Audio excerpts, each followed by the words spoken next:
Hey there, it's Matt here, and this will be a video on how to come up with unlimited content marketing ideas for your agency or your B2B business or your service business or anything like that. It's not going to be a video on how to come up with, viral prank topics or anything, but it's going to be a video on how to come up with ideas so that you can post to get clients. So let's get started.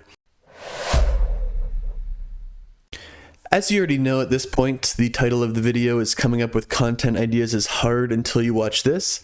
And coming up with content ideas is like something that is a big obstacle or big barrier, big hurdle to a lot of people who own an agency or any type of service-based business or any type of business in general, especially with, I would say, the older crowd. Not that, that necessarily means 65 years plus, but anybody over the age of 30, for example, seems to be a little bit more hesitant as to, what do I even post about, which we'll get into. So I'm going to go through this entire stuff with a combination of slides, spreadsheets, Miro boards, and then show you exactly what I do to do this. So anybody can use this strategy, and that's kind of the point, and that's why I think it's so good. It's going to work for any B2B business and anyone who wants to make their personal brand, whether they're a beginner who's never posted before, which is going to be the majority of people, or even if you are kind of, been posting for a few months or even a few years and you want to take it to the next level. Like, this strategy is going to be the strategy that ensures you never suffer from a lack of content ideas ever again. So this works for me, and this is the exact strategy that I use for my YouTube channel that you're watching right now, for my Instagram, Twitter, and LinkedIn if you follow me there. And it also works for over 245 clients inside my consulting program called 1000x Leads. It's worked in 120 plus niches in 35 plus countries, and I don't think that we've had any situation where it doesn't work yet. Like, you just have to follow exactly what I'm going to show you in this video, and the only reason that it won't work is if you make excuses, just like anything else in life. So the table of contents here, this is what I'm going to talk about in the video. I'm going to talk about the strategy, like the overall strategy, the subcategories that we're going to create for you, brainstorming the frequently asked questions, creating a spreadsheet, getting about 200 total content ideas using ChatGPT, Quora, and our own brain. And then we're going to start with 50 per subcategory, narrow it down to 20. If we have 10 categories and 20 ideas, that's 200 topics. And then we're going to talk about posting. So that was a bit of a ramble there, and apologies for that. But these are the 9 steps, and we're just going to go through them. Instead of this being a lot of theory, we're just going to actually do what we would do in reality. So let's get into it. So how to come up with ideas. The first thing that we need to understand is the idea is the highest leverage or the most important part of the content. And it is the thing that's going to make the biggest difference. And the difference or the separation between simply having a good idea versus a bad idea, or just an idea that doesn't make sense to get clients, is like 10x, 50x, or even 100x difference. So that's why our entire strategy that we're doing here, and I'm going to show you, needs to be based on the right ideas, the correct ideas. And of course, I referenced it a little bit earlier, but I can't make content. I don't even know what to post about or what I would do. And this has got to be the biggest obstacle in self-limiting belief. And this video, I hope, will end that for you. So after you learn this video, in my opinion, this is no longer valid. This is a very valid obstacle, and I would say self-limiting belief for a lot of people, especially if you haven't done it before. But this strategy is going to, fix that. Before we get into the actual strategy, we need to talk about getting clients versus getting views.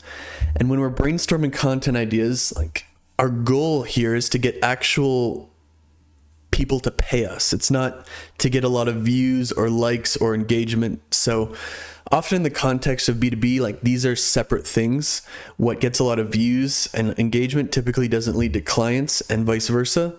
It doesn't have to be that way, and it's not that way 100% of the time, but generally speaking, it is, okay? So we can try to get as many views as we want, but we're never going to get enough views in a business-to-business content context through sponsorships, through YouTube ad revenues. a Mr. Beast would, or someone who gets millions of views. It's just never going to happen. So that we're going to be making the vast majority of our money through product and service sales. And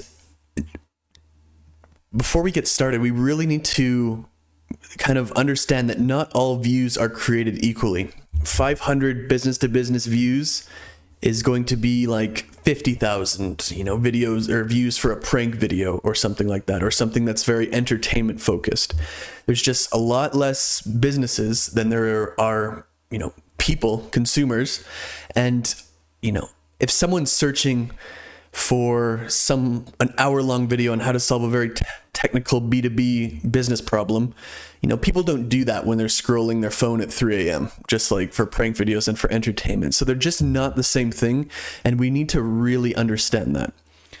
So we're not trying to make super clickbait content, because not enough trust and authority will be built. If we're trying to sell them something that's $5K, $10K, even $1,000, they need to trust us to do that, right? And if we're posting just super generic clickbait videos or tweets or Instagram posts, they're not going to buy from us. We might get views, but they're not going to buy from us. And there's a right way and a wrong way to do it, and we're going to break it down. So the first part, step 0, before we even get started, is developing the strategy. So our entire content strategy is going to focus on preemptively overcoming objections and answering frequently asked questions. Because when we do this, we demonstrate on a very subconscious level that we know what's important to our target market, and we're going to build a lot of trust and goodwill ahead of time by giving them the information and answers they need. And then you can think of these as like stacking up, like when you you're filling up a bucket. Every thing you answer puts, this much water in, and then this much water, and this much water, and it builds up over time, and then it overflows. And that can be, a metaphor for, them buying from you. You just got to keep going up and up and up and filling up the bucket of trust, and then they buy from you. So to do this, we want to break down our product or service into different subcategories. And these are going to be the different parts, the different steps, the different problems associated with the product or service that we're selling. So for 1000x Leads, which is my lead generation consulting program, we can kind of say that the subcategories are paid ads, content, outreach, partnerships, lead magnets, email flows, paid products, conversion mechanisms, newsletters, appointment setting, website sales, and offers. So if you want to build a lead generation system, these are kind of the things that you would be doing. So these would be the subcategories. Once we have these subcategories, the next step is to brainstorm and write down all of the questions, all of the objections for each. Because even if let's just say there's 100 objections and we solve 99 of them, any objection, no matter how small, is a reason for someone not to buy. And we don't want to miss any, because if we miss out on this, one objection and answering it, who knows? We might lose 1 sale, 2 sales, 3 sales, 5 sales, 100 sales. And the worst part about this is we don't know why, people aren't buying from us. People are not going to buy until every objection is kind of taken care of, or at least addressed. A lot of the time, in my experience, you don't even need to overcome the objection as long as you admit that it exists. It just makes you seem a lot more trustworthy.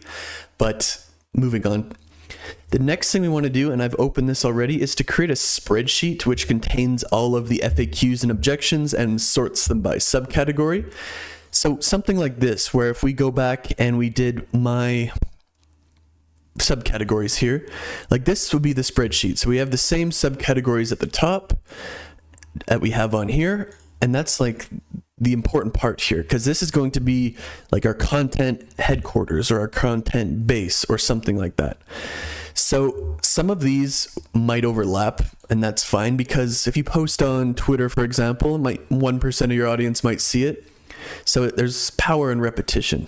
So even if they've seen it before, they're going to see it again, and it's going to do some repetition, and they're going to learn more. So don't worry about necessarily being too repetitive. A lot of them are going to overlap, and that's fine. So what we want to do here is we want to kind of aim for 200 total ideas. So if we have 16 different subcategories here. That's, about 12.5 FAQs for each, but I'm going to aim for 20 for each, because then we'll have, about 20 FAQs, and we can just kind of do all of those over time. So let me just delete all of the unnecessary parts of the spreadsheet and go for it here.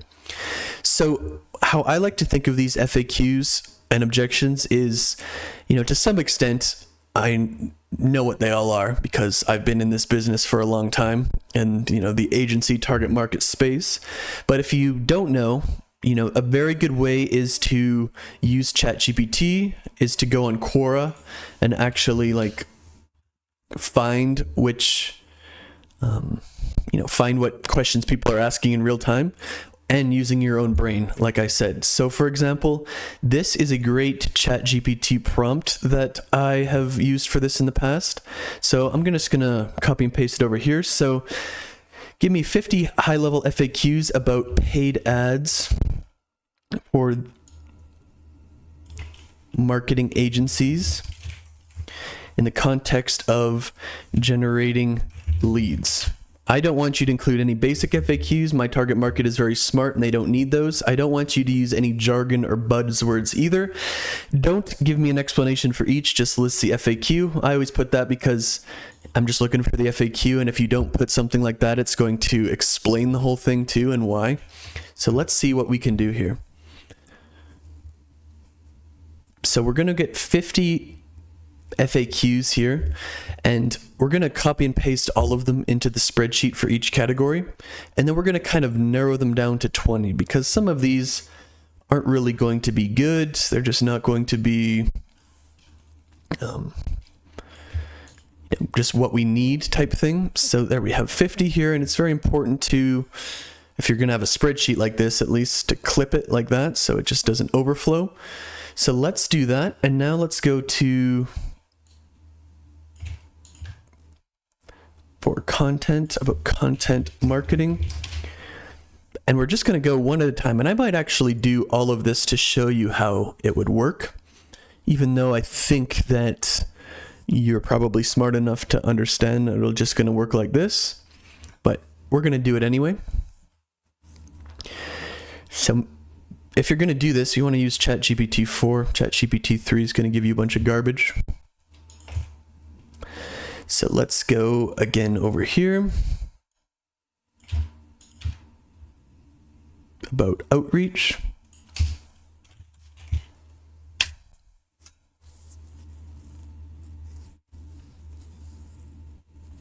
And the purpose of this is this stuff might be obvious to you, because you are the expert, you're the one who has the business, right? But it's not always obvious to your target market. And it's not like you would kind of just answer these directly. These are just or you would, what am I trying to say here? It's not like you would just list out the FAQ and then do a Q&A. It was more like you're going to use these as a baseline and then use different examples, stories, case studies, visuals, all that kind of stuff to answer them in different and interesting ways. So it's just, this is where we're going to start for now, and we're going to do it for maybe half the categories, because 16 would be a lot and it's just going to get repetitive. But I actually think there is value in seeing it done just like this.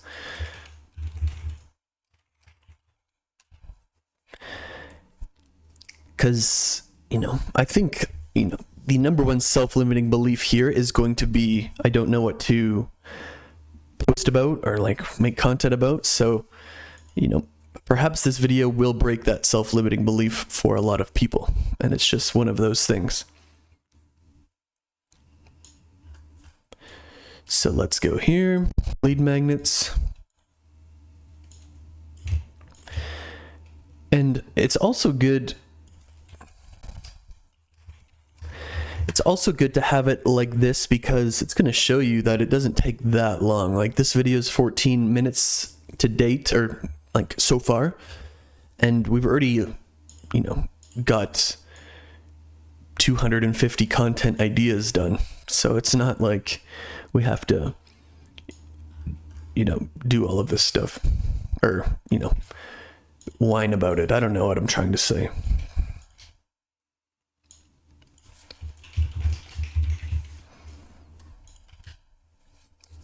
So the next one is digital products, and I'm just going to go through all of these because these are the questions that my target audience would be wondering, I guess. And by answering them ahead of time and knowing what they are, we are really going to do well.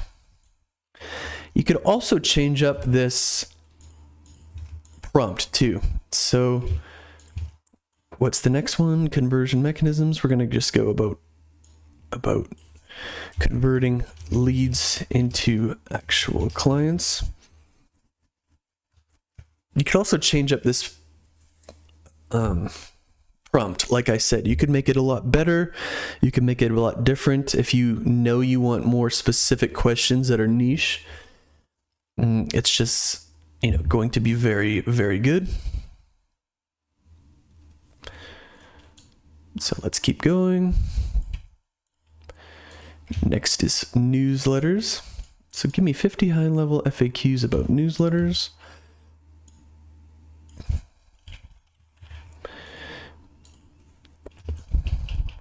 Make sure these are super, super specific, nothing broad.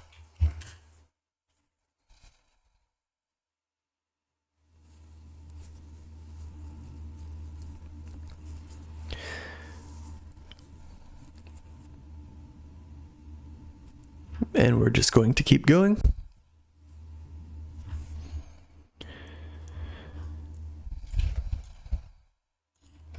Next is going to be appointment setting.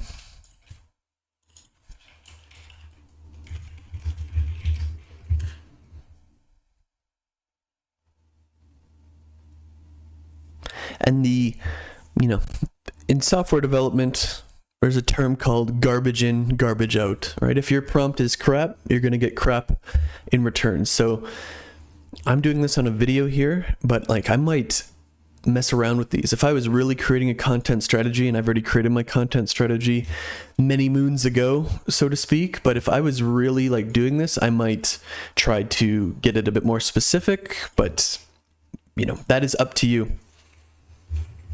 That is up to you.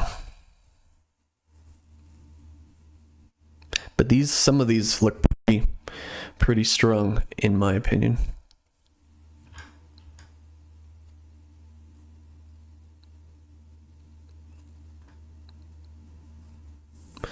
Pretty strong. So we have 1, 2, 3, 4, 5, 6 left. And then we're going to get to the next step. And you could probably skip this part if you kind of get the idea, but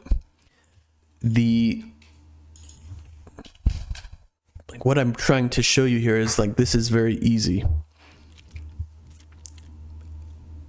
And I think it's more effective to show you that if I do it for basically all of these things instead of just a couple of them.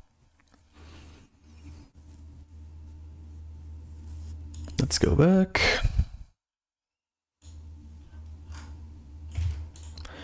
I kind of like making videos like this as well. It's just, I would say an easy video to make, but shows you very important stuff. So let me know in the comments if you agree with that. And even if you don't agree with it, I'll probably still do it. So it's not just one of those things.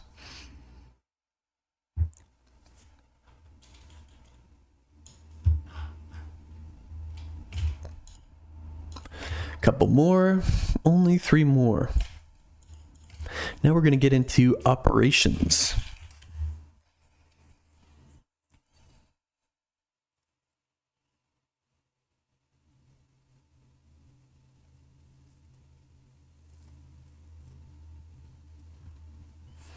See, this is one where you kind of have to change it, because in the context of client fulfillment, because if I do it in the context of lead generation, it just gives me a bunch of lead generation things, which that's fine, but that's not what we're going for, right? When we're talking about operations here. So it's just, using your own brain. I know. I hate to be like negative, but it's just absolutely insane how many people can't think properly. That you really got to spell it out for them. In the context of getting more work done.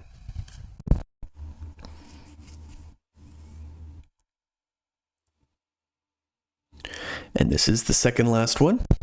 Productivity and then employee training.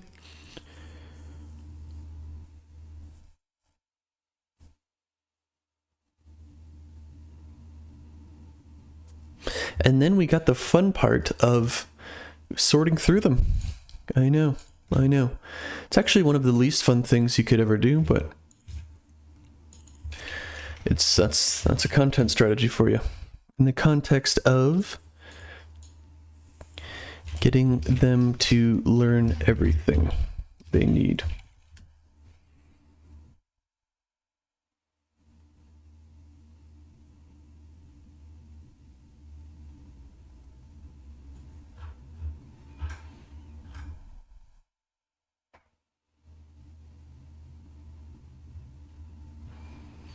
Very nice, very nice.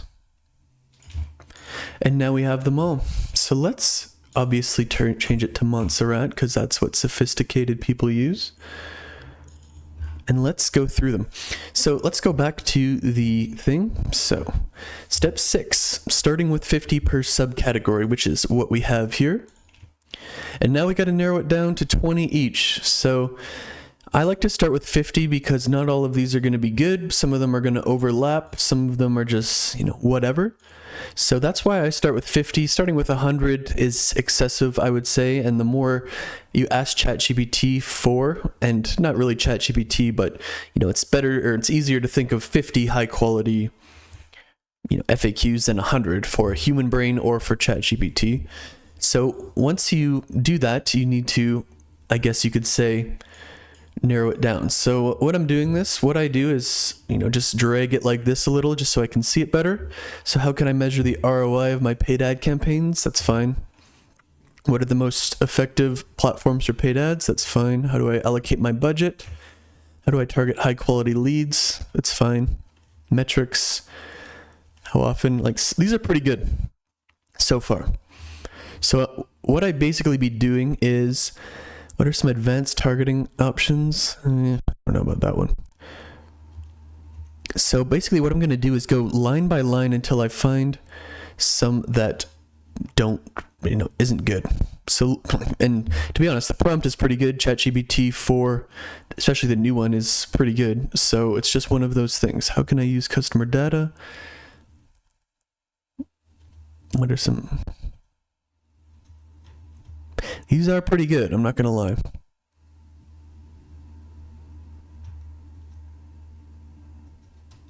Seasonal trends affect ad performance. You might put that in there, but just for the purpose of this, I'm just going to delete it because we're trying to narrow these down. What are the pros and cons of automated bidding strategies? Pretty niche topic, especially more of an e-commerce thing where you're spending way more because the cash flow is instant. Agency ads, a lot of people aren't going to be spending enough to where that would matter, or where you'd actually talk about the difference between manual and automated bidding. How do I determine the optimal ad spend? How can I use audience segmentation? I don't know. How do I make sure my ads are mobile friendly? How can I utilize influencer partnerships for an agency, especially a smaller one? Probably not, so we're going to delete that one. What are the benefits of lookalike audiences? I don't use lookalike audiences anymore, but how can I use paid ads to support account-based marketing? I don't know, just a stupid one, I think. Dynamic ads, not something I would talk about. What are the advantage of cross-platform ad strategies? That's a decent one. How can I use paid ads for event marketing? Just not something that you might programmatic advertising, just not something that the average agency would be doing. So you might talk about it, but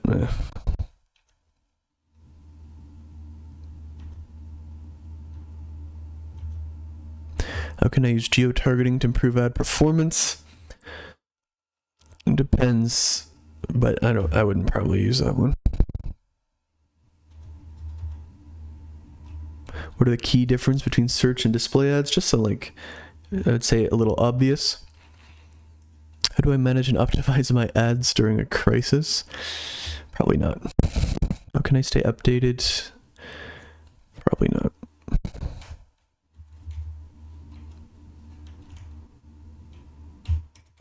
So these ones are actually pretty good, and they should be because I've been doing this long enough with this prompt that it should be good at this point. But basically what I've done here is I got 36 that I would say are good. And you could narrow them down further if you really wanted to, but to some degree, if they're good, you just wouldn't purposely take them off because you have more than 20. How can I measure the effectiveness of content marketing? What types of content? What role does storytelling play? How do I identify the topics? You watch this video. Haha. How can I use data to inform that? How can I leverage user-generated content? A lot of these are going to be pretty good, especially over time as ChatGPT or whatever you're going to use for this gets better and better. Email marketing here, we just have one on email flows. So this is an example of there's enough crossover where you probably just have that in the email marketing one.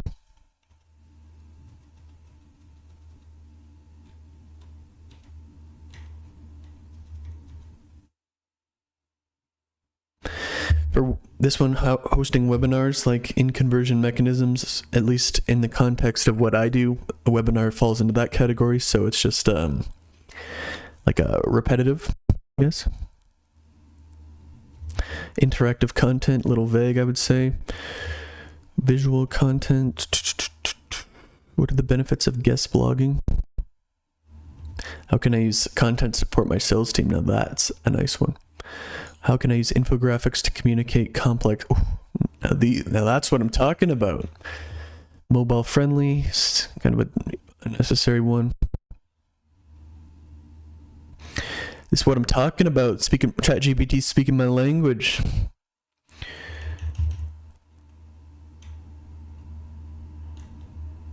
Yeah, I got some good shit right there. So that is that good shit. So let's go here. Speak my language. So we got, what would that be? 45 FAQs about this. So what I'm going to do is move on, because I think, it was questionable to make all of these for all of these, because I think you understand, but it'd be even more questionable to make this video 2 hours long by going through all of these. So let's get to the next part. So if we had 10 categories, I know in the example we have 16 and we had 20 ideas for each, that's 200 topics. And realistically, if you're posting, twice a day, maybe even 3 times, maybe up to even 5 times or 6 times per day, you're going to be posting about that FAQ or that objection once per month. And realistically, no one's going to remember after that, and you could always answer it in different ways. So month 1, you answer it through just how to, month 2, a quick hack, month 3, a mistake to avoid, month 4, storytelling. You're never going to have the same stuff anyway. So what you want to do, and just like what I said, after you have all the ideas, you can start creating posts for each, 200 ideas to use, and you can have tons and tons of different formats to keep it fresh and to keep it interesting. You might find, based on your analytics, that people might really respond well to examples. People might really respond well to mistakes to avoid. And if that's the case, we might want to consider doing more of that. But we're not going to know this stuff until we actually do it. And that's where the getting feedback. So when you start posting, analytics, which posts get the most likes, clicks, impressions, email, subscribers, narrow it down. And we want to replace the stuff that's not performing well just as much as we want to double down on what is going well. And this is going to be a never-ending cycle, which the results compound over time. So, when you have 100 posts versus 50,000 posts, you're going to get better results. And it's just compounding. Every post that we make, we're going to try at least to have it be better than the last. And if you apply all 10 of these steps that I've went over in the past 30-ish minutes, you're never going to run out of content ideas again. So this is the content strategy that actually gets you clients, not views. And that's a very, very important distinction. We don't pay our mortgage or our rent, or we don't buy cars, or send our kids to nice schools, or pay for their sports, or buy food, or whatever with views, likes, or impressions. We do it with sales and revenue and money.